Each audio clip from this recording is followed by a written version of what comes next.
Hello everyone, finally म चाहिँ ready भएको छु। अब हाम्रो निकुञ्ज साथी चाहिँ रोमानियाबाट आफ्टर 2 इयर्स चाहिँ ब्याक हुँदैछ। सो हामी चाहिँ 3 जना साथीहरू लिएर उसलाई चाहिँ रिसिभ गर्न एयरपोर्ट जाँदैछौँ।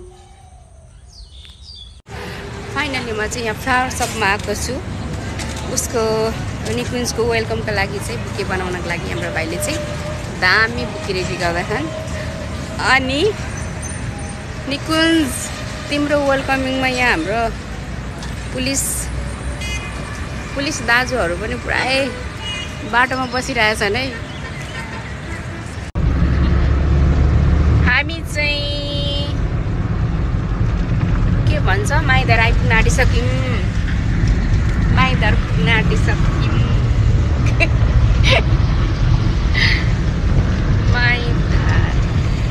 माइको पुलमा आइसकिसकेको छौँ। माइ खोलाको तिरैमा तिमीले माया लगाउँदा मैले सबलाई बिर्सेछु तिमीलाई सम्झिँदा। गीत मिलेन गाइस।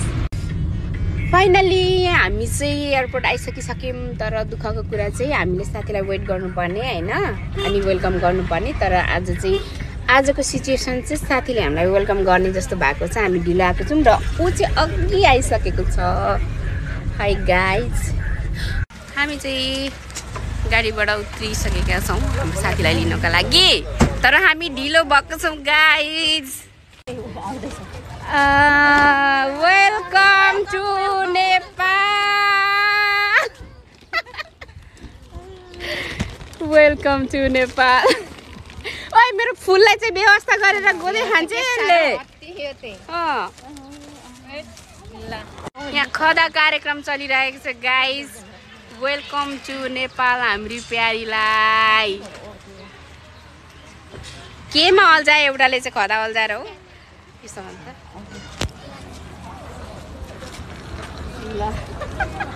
वेलकम। पछाडि बस्छ त लु डोर्याउँदै आउँदा